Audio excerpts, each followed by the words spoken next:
et il aime la beauté. Donc, comment on peut avoir ce principe religieux qui fait l'unanimité? Allah est beau, il aime la beauté, et on va voir notre sœur qui aurait une barbe et une moustache, et on lui dit non, t'as pas le droit de te raser, ça n'a pas de sens. Regardez, ce hadith sur l'épilation des sourcils, il est rapporté en vérité par Aïcha, et une femme, elle est venue voir Aïcha radiyallahu anha. Elle lui a dit, est-ce que je peux me retirer les poils du visage? Et elle lui a dit, tout ce qui n'est pas esthétique chez toi et que tu peux retirer pour plaire à ton mari, fais-le. Oui. Donc quand on a ces deux principes-là, on est obligé de s'interroger sur ce hadith. Mais qu'est-ce qu'il veut vraiment dire ce hadith? Parce que sinon, un texte ne peut pas être en contradiction avec des principes religieux qui sont établis et reconnus de tous. Donc il faut avoir l'intelligence, oui, de savoir manier les textes. Et ça, c'est un grand défaut qui nous fait, un grand fléau qui nous touche aujourd'hui, puisque des gens, ils lisent un texte et puis ils partent comme des guerriers sur ce texte-là. Ils vont interdire sans forcément comprendre la logique et le bon sens du texte. Donc, si on va regarder nos savants, vous avez un grand savant du XIIIe siècle de l'Égypte qui s'appelle Ibn Abidin al-Hanafi qui dit « Il est possible que l'interdiction mentionnée de ce hadith l'est effectivement quand le but est de s'embellir pour des étrangers. Autrement, si la femme a de la pilosité faciale qui cause une répulsion de son mari à son égard, alors l'interdiction semble exagérée, ceci car s'embellir est recommandé à la femme pour être jolie pour son mari. » Voilà, on a un savant du XIIIe siècle, et lui, voilà, il se pose la question de l'interdiction. Vous voyez son raisonnement. Et donc, il cherche à comprendre la raison. Vous avez, donc ça, on est chez les Hanafites. Chez les Malikites, vous avez Al-Hashiyat Al-Adawi, qui est l'explication de Risala de Abizad Al-Qirawani, qui est une épître du fiqh malikite. Donc, c'est un savant du IVe siècle de l'Égypte. Et il dit Al-Mutanam-Misa est une femme qui s'épile les sourcils pour les rendre fins et beaux. Cette interdiction concerne la femme pour qui il est interdit de s'embellir comme la femme dont le mari est mort et celle dont l'époux a disparu. C'est-à-dire que lui, il considère que cette interdiction ne touche que la femme qui est en période de viduité. Et ça, c'est un avis parmi les avis des juristes. Ensuite, l'imam al-Khatib al-Shirbini, donc, qui est du Xe siècle, donc lui, c'est un Shafi'i, j'ai fait exprès de prendre des références de chaque école juridique. Il dit, dans son célèbre ouvrage Mourni el-Muhtaj, en expliquant la raison de l'interdiction de ce hadith, il dit que c'est une question de tromperie. Comme pour une femme non mariée qui trompe un prétendant, mais quand cette cause, la tromperie, est absente et que le mari en donne l'autorisation à sa femme, alors cela est permis. C'est-à-dire qu'une femme, elle va se raser complètement le sourcil et elle va le redessiner. Et il dit là, c'est une tromperie, puisqu'elle n'est pas comme ça à la base. Et il dit c'est dans ce cadre-là que c'est interdit. Mais une femme qui va s'épiler, etc., il n'y a pas de souci. Et garder une partie du reste, voilà, c'est ça. Après, je ferai une synthèse. Là, juste, je montre comment les juristes, ils ont essayé d'analyser le texte. Vous avez un autre savant, maintenant, qui est l'imam al-Mardawi du VIe siècle de l'Égypte, dans un livre, d'ailleurs, au titre évocateur, Al-Insaf, c'est-à-dire, c'est le juste milieu ou la justice dans la divergence des juristes. Donc, il prend les questions, il y a des divergences, et il essaie d'analyser, et de trouver un juste milieu. Et il dit, il est illicite de s'épiler le visage selon la position la plus correcte de l'école. En fait, c'est son école à lui, c'est les Hanbalites. Parce que les Hanbalites, eux, c'est ceux qui ont l'avis le plus restrictif sur la question. Il dit toutefois, selon une opinion plus faible, cela n'est pas illicite. Parmi les juristes Hanbalites, seul Ibn al-Jawzi a autorisé l'épilation et interprété l'interdiction du hadith comme applicable lorsqu'il y a tromperie ou quand cela devient la marque des femmes obscènes. Puisqu'on dit qu'à une époque, c'était les prostituées qui faisaient cela. Mais on retrouve quand même dans l'école hanbalite le fait que si l'époux demande à ce que la femme réduise, arrange ses sourcils, il n'y a pas de problème, que lorsqu'il n'y a pas de tromperie, il n'y a pas de problème, et lorsque l'épilation n'a pas pour effet de ressembler aux femmes immorales et obscènes, alors il n'y a pas de problème. Donc la conclusion maintenant. Donc on peut dire que premièrement, il y a un consensus, ou du moins la majorité des savants sont d'accord pour dire qu'une femme qui a des poils sur son visage, en dehors des sourcils, alors il lui est recommandé de les retirer, comme moustache, barbe. Ça, c'est le premier point. Donc c'est là, on n'est même pas dans est-ce que c'est autorisé, c'est recommandé. Pourquoi? Parce que c'est une finalité de l'islam. Il faut avoir une apparence belle, et encore plus si c'est une femme mariée.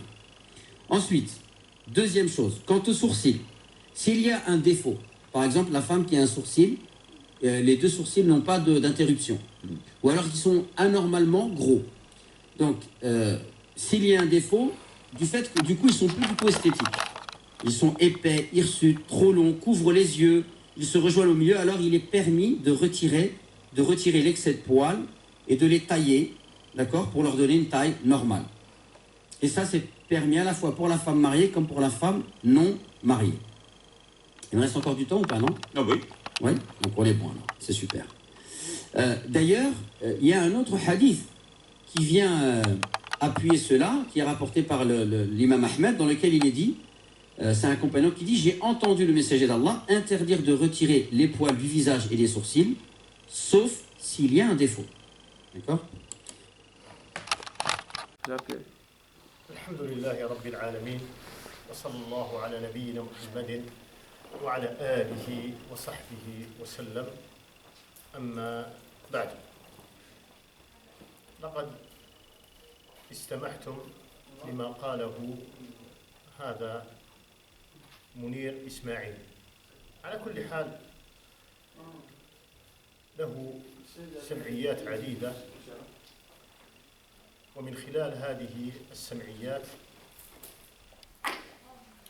يحرف كلام الله جل وعلا ويفسره ويشرحه على حسب عقله القاصر. Mes chers frères, mes chères sœurs, vous avez bien écouté ce qu'il a dit ce prédicateur, ce faux prédicateur qui s'appelle Ismaïl ibn Munir Ismaïl. Et cette personne-là, c'est le beau-frère d'après ce que j'ai vu, j'ai entendu dans une vidéo, s'ils disent la vérité, c'est Abdul Mun'im Abu Sinna. نعم عبد المنعم أبو سنة نعم. Comme j'ai écouté, j'ai choisi cette vidéo, comme j'ai écouté pas mal d'audio, de vidéos de cette personne, etc., on voit que cette personne, il falsifie, il utilise sa passion, son raisonnement, etc., pour expliquer les hadiths et tout ça. Mais en vérité, ces gens-là, وفي الحقيقة أن هؤلاء الأدعياء يقومون بهذا العمل الذين جندوا أنفسهم له، يعني هذا العمل، وهم يقولون عمل دعوي، وأنا بالنسبة لي ليس عمل دعوي ولكن عمل تضليل للشباب الذي يعيش هنا في فرنسا. Ça veut dire que ces personnes-là, ils se sont engagés à égarer. Ils se sont mobilisés à faire écarter les gens, à égarer les gens de la religion. ولا حول ولا قوة إلا بالله. قبل أن أشرع في الرد عليه, avant de commencer à répliquer à cette personne-là, أردت أن أبين لكم حفظكم الله. Je veux vous montrer qu'Allah vous préserve. Parce que certains gens, ils disent, mais c'est vos frères, est-ce que vous les avez appelés, etc., etc.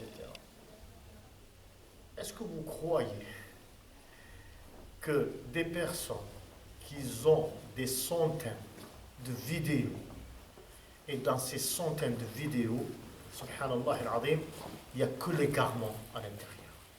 Que l'égarement. À part que ces personnes, ils représentent bien les vidéos, à travers quoi? À travers l'informatique. Et vous les voyez, ils appuient, regardez, etc. Ils choisissent les titres et tout ça. Il n'y a que ça. De vrai, il n'y a que de ça. Après, le contenu, il n'en a rien à voir avec la religion d'Allah Azza wa Jalla. Et moi, si je fais ça, je le fais parce que Allah Jalla wa Ala yaqulu fi muhkami tanzilih kuntum khayra ummatin ukhrijat lin-nas ta'muruna bil ma'ruf wa tanhawna 'anil munkar. Ça veut dire que Allah Jalla wa Ala subhanahu wa ta'ala ya'muruna, il nous ordonne à prêcher le bien et à interdire le blâmable. النبي عليه الصلاة والسلام يقول من رأى منكم منكرا فليغيره. Ça veut dire celui qui voit quelque chose de blâmable, يغير, il doit la changer. يغيره. نعم. فقال صلى الله عليه وآله وسلم يغيره بماذا؟ يعني مراحل التغيير. Comment on doit le changer? قال بيده. avec sa main. فإن لم يستطع فبلسانه, avec sa langue. S'il ne peut pas, c'est avec sa langue. فإن لم يستطع فبقلبه وذلك أضعف الإيمان. نعم, وذلك أضعف الإيمان. Ça veut dire qu'on a la main, on a la langue et on a le cœur. وبالقلب أنك إذا رأيت إلى منكر ولم تستطيع تغييره et tu n'as pas pu le changer فعليك أن تكره ما ترى, tu détestes ce que tu vois, وأيضا تنتقل وتغادر مكان هذا المنكر, tu dois t'écarter de مكان المنكر. Ça veut dire là, tu dois quitter l'endroit du blâmable. Et moi je dis à ces jeunes-là qui sont acharnés, qui sont en train de défendre ces gens-là et tout ça, أقول لهم اتقوا الله جل وعلا, ayez la crainte d'Allah subhanahu wa ta'ala. نعم, نحن نتكلم عن الدين, on parle de la religion. ربنا جل وعلا يقول في محكم تنزيله وما خلقت الجن والإنس إلا ليعبدون. Allah Azza wa Jalla, il a créé le djinn, il a créé l'être humain pour l'adorer. وما أمروا إلا ليعبدوا الله مخلصين له الدين حنفاء. Allah Azza wa Jalla خلقنا لعبادته. Allah Jalla wa Ala nous a créé pour l'adorer. والعبادة كما عرفها, يعني هناك تعريف مشهور هو تعريف شيخ الإسلام ابن تيمية رحمه الله. Et العبادة, l'adoration, comme il a défini شيخ الإسلام ابن تيمية رحمه الله, يقول هي اسم جامع لكل ما يحبه الله ويرضاه من الأقوال الظاهرة والباطنة. Ça veut dire c'est toute chose qui agrée Allah Azza wa Jal. Et là on parle des actes intérieurs, les paroles, on parle des paroles et des actes, et on parle des actes intérieurs et les actes extérieurs. Et comment nous on sait que cette chose elle agrée Allah Azza wa Jal? On la connaît à travers le Coran et à travers la Sunna du prophète alayhi as-salatu was-salam. هؤلاء بارك الله فيكم, même eux ils le disent clairement, subhanallah al-azim. Nous, ils disent que pour, en expliquant la religion selon leur raisonnement, etc., déjà ils le font pour plaire aux autres, parce que cette vidéo que vous avez entendue, c'était à la radio. C'était à la radio, subhanallah al-azim. Et cette personne-là, lui-même, il pose la question au présentateur de cette émission, il lui dit, mais l'islam, qu'est-ce qu'il veut de nous, etc. Non, l'islam, ce qu'il veut de nous, il est dans le Coran, il est dans la sunna du prophète alayhi salatu wassalam. نعم حفظكم الله. المؤمن يبحث عن السعادة, أي سعادة, عن السعادة في الدنيا والآخرة. Le croyant, il cherche le bonheur. نعم, dans ce bas monde et l'au-delà. Et quand on dit dans ce bas monde, c'est quoi? C'est les chants. C'est les chants islamiques. C'est faire rire les gens, faire croire aux gens qu'une chose qui est illicite, qu'elle est licite, c'est ça? Non. هي طاعة الله جل وعلا. Le bonheur dans ce bas monde, c'est l'obéissance d'Allah subhanahu wa ta'ala. Dans aucun cas, ce qu'ils sont en train de vous dire, ces gens-là, هذا أبو حذيفة الجاي ولا هذا. Regardez Abu Hudayfa al-Jay quand il a commencé, au début, etc. Et quand on l'a attaqué, ça veut dire, moi je parle des médias et tout ça, quand ils l'ont attaqué, etc., qu'est-ce qu'il a fait? Il a reculé. Non, moi je suis plus parmi. Voilà, moi c'est ça. De suite il a changé. Après il y a des gens, les suiveurs qui sont venus après, subhanallah al-azim. Naam.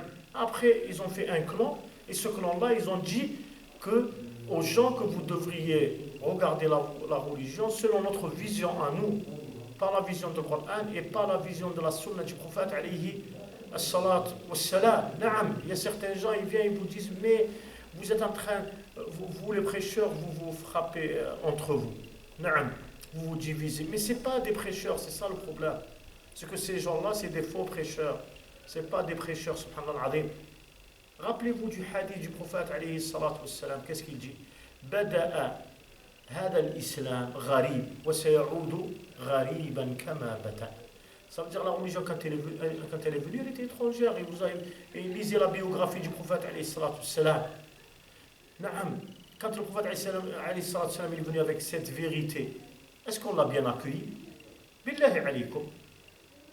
Est-ce qu'on l'a bien accueilli? On ne l'a pas bien accueilli, subhanallah al-azim. et elle va redevenir étrangère. Et ce qu'on est en train de vivre maintenant, subhanallah al-azim, fatouba lil-ghuraba. Fatouba lil-ghuraba. Vous savez que l'islam, il est accepté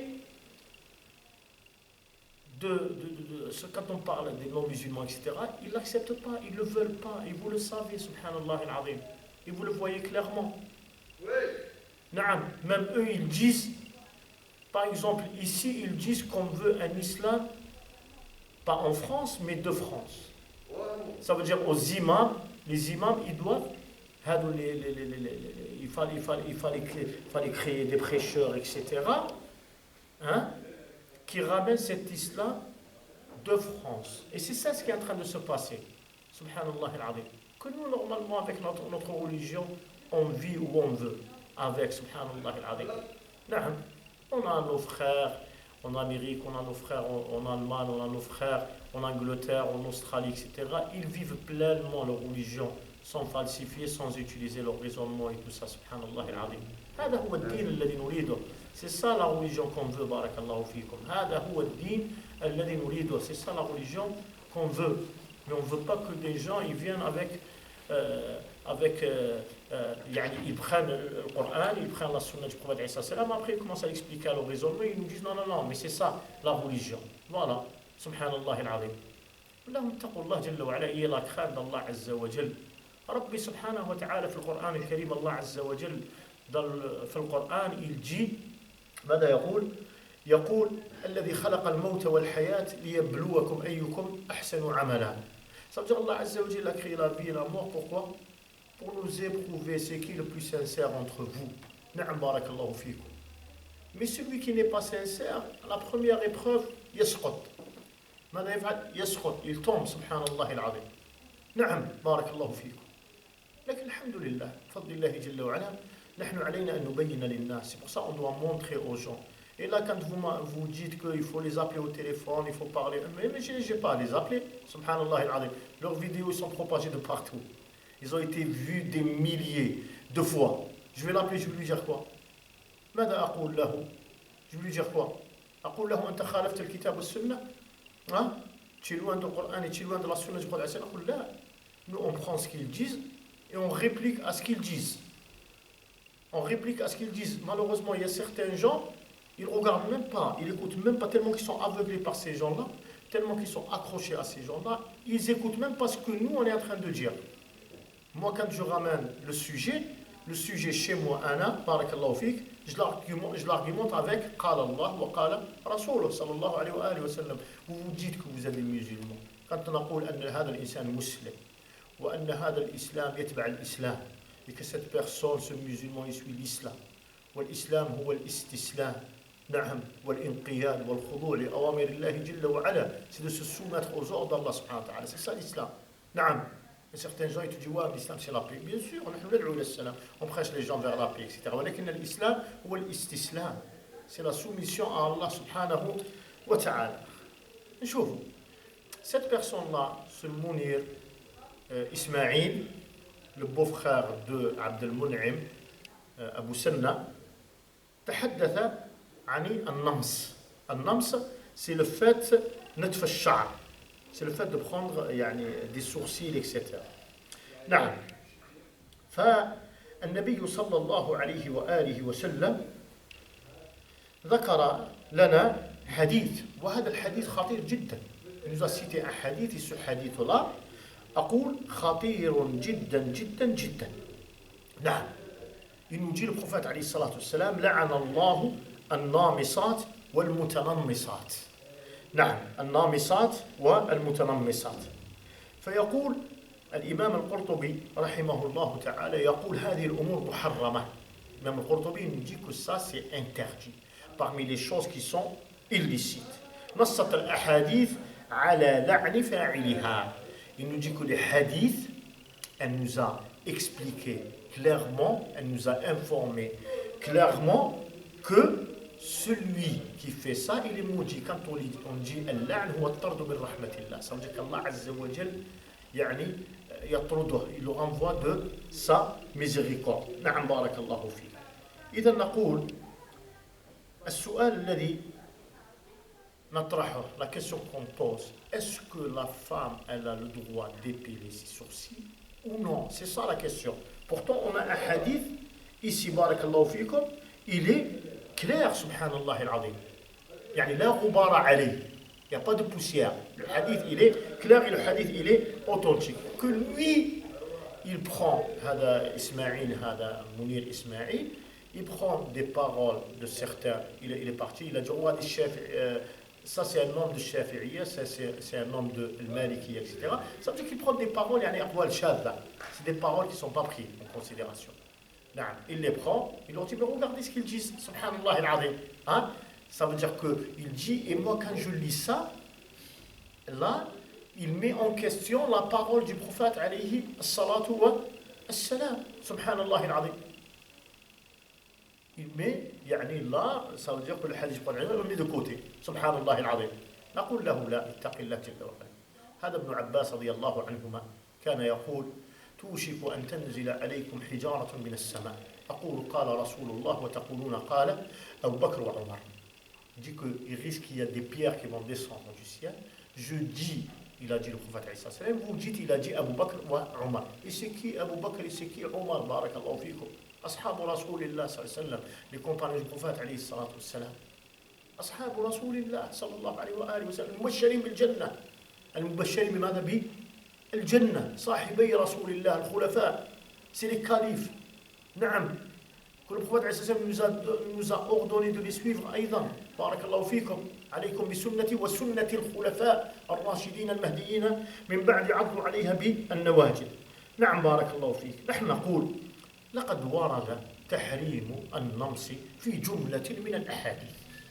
Dans pas mal de hadiths, on a l'interdiction que la femme elle prend de ses sourcils.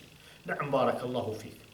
مثلا هناك حديث عند صحيح مسلم يا حديث شيء صحيح مسلم من حديث عبد الله قال لعن الله الواشمات والمستوشمات والنامصات والمتنمصات إلى غير ذلك حتى قال المغيرات خلق الله.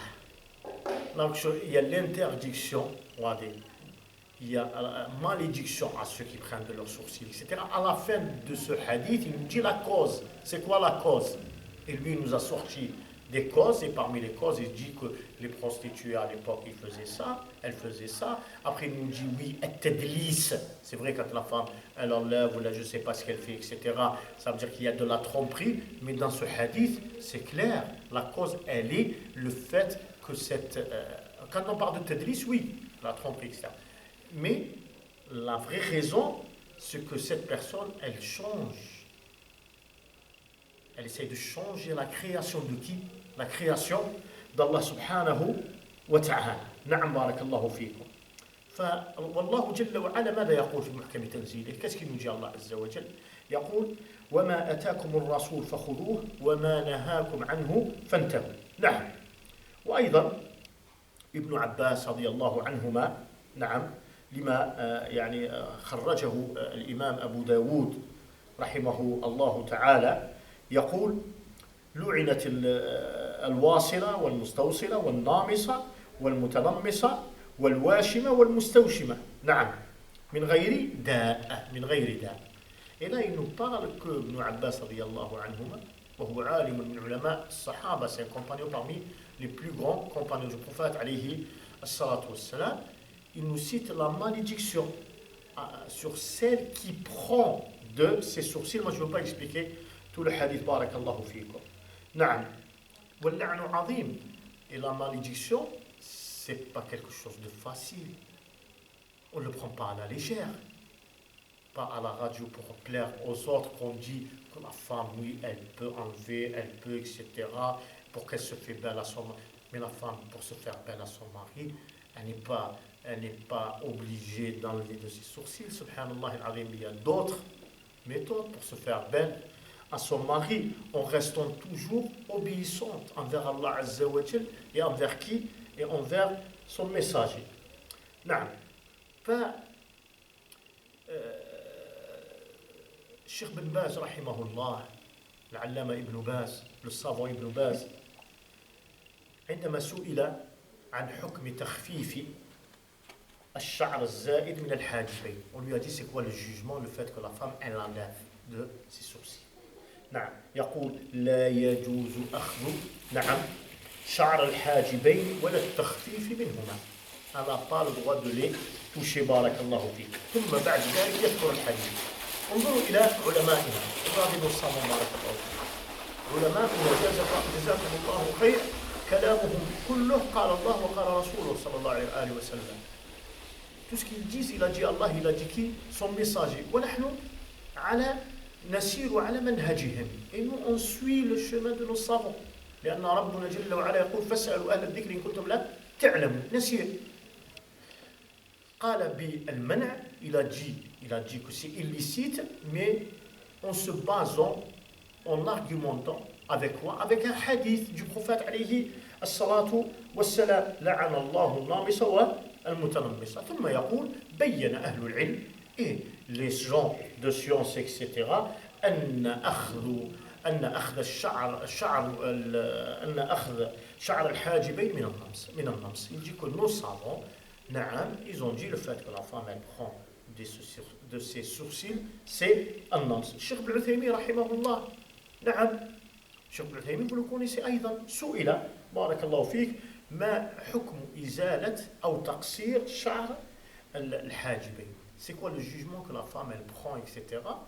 des cheveux de الحاجبين les sourcils. قال إزالة شعر الحاجبين إن كان بالنتف فهو النمص. Ça veut dire si la femme elle le prend comme ça النتف يعني باللقاط هذا وكذا فيقول فهو النمص. وقد لعن النبي عليه الصلاة والسلام النامصة والمتنمصة. Il se passe toujours et le prophète عليه الصلاة والسلام il a dit malédiction à celle qui prend de هؤلاء هم علماء الشيخ الألباني رحمه الله أيضا يقول بكلامهم. Il dit la même parole. لماذا؟ لأن الأحاديث صحيحة حفظكم الله. Parce que les hadiths ils sont authentiques بارك الله فيكم لا غبار عليها. الأحاديث صحيحة وهناك جملة من الأحاديث. Il y a un ensemble des hadiths. Après cette personne-là, qui s'appelle Mounir Ismail, il vient, il prend une parole de là, une parole de là, une parole de là. Des gens ne se basent même pas sur les hadiths. Et là, et après, il dit, là, ça veut dire que quand on entend la parole de là et la parole de là et la parole de là, il dit, il y a un moment de réflexion. Ça veut dire quoi la réflexion? Ça veut dire qu'il va mettre en cause le hadith du prophète alayhi as-salatu was-salam.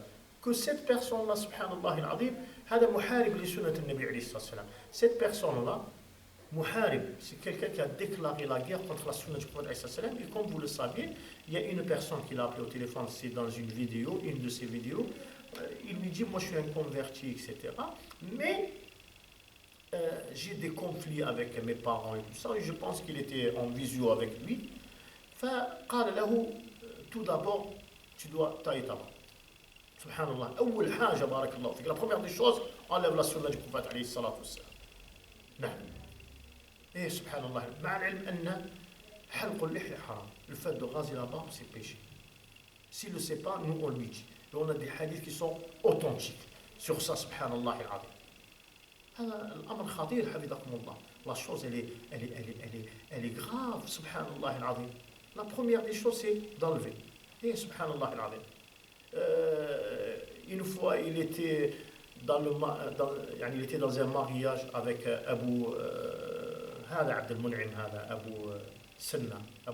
نعم. Dans le mariage, c'est là où j'ai entendu qu'il disait que c'était Mounir Ismail, c'était son beau-frère. Il commence à parler, il y avait des chants islamiques avec son père, etc. Avec les membres de sa famille, etc. Moi, je ne suis pas là, loin de là, je ne suis pas en train de critiquer le père ou quoi, mais je vous raconte juste la vidéo qui a été publiée. Voilà.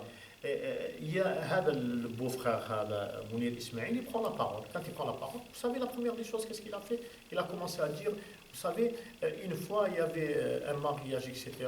Il y avait quelqu'un qui avait la grande barbe et tout ça, et il se moquait de lui. Il prenait le micro. Il parlait de quoi? Il a parlé aux gens. Il leur a parlé de la mort. Ici, il a parlé de la mort. Il est où le problème, subhanallah al-azim? أين أنت من حديث رسول الله صلى الله عليه وآله وسلم عندما يقول أكثر من ذكر هادم اللذات وفي رواية أكثر من ذكر هادم اللذات. Rappelez-vous souvent de la mort. نعم. ألم يقل لنا ربنا جل وعلا في محكم تنزيله وجاءت سكرة الموت بالحق ذلك ما كنت منه تحيد. ألم يقل ربنا جل وعلا إذا جاء أجلهم لا يستأخرون ساعة ولا يستقدمون الذي خلق الموت والحياة ليبلوكم أيكم أحسن عملا. سبحان الله العظيم. Et si on ne se rappelle pas de la mort, on va se rappeler de quoi? Et lui, c'est juste pour attaquer, et après, à savoir si l'histoire elle est vraie ou elle est fausse, puisque cette personne, il ment sur Allah, il ment sur son messager, subhanallah al-azim, il attaque la sunna du prophète. Moi, je ne crois pas ce qu'il dit, cette personne. Mais je dis, même si cette personne, il l'a dit, est-ce que, أين هو العيب؟ سبحان الله العظيم. كونه يتكلم عن الموت s'il a parlé de la mort هذا شيء جميل سبحان الله العظيم حتى يرقق قلوب الناس حتى يذكرهم بهذه الحقيقة العظيمة pour les faire rappeler de cette vérité et tout ça. لا حول ولا قوة إلا بالله. أسأل الله جل وعلا أن يحفظنا وأن يحفظكم. على كل حال أقول لكم احذروا هذا إسماعيل، هذا منير إسماعيل، هذا الدجال هذا. Méfiez-vous de ce charlatan subhanallah al-azim qui essaye de plaire à, يعني de plaire à certains et certains. نحن لا نخشى في الله لومة لائم. لا نخشى في الله لومة لائم. هذا هو ديننا ونحن نفتخر بديننا. C'est ça notre religion et on est fiers de notre religion. حب من حب وكره من كره. حب من حب وكره من كره.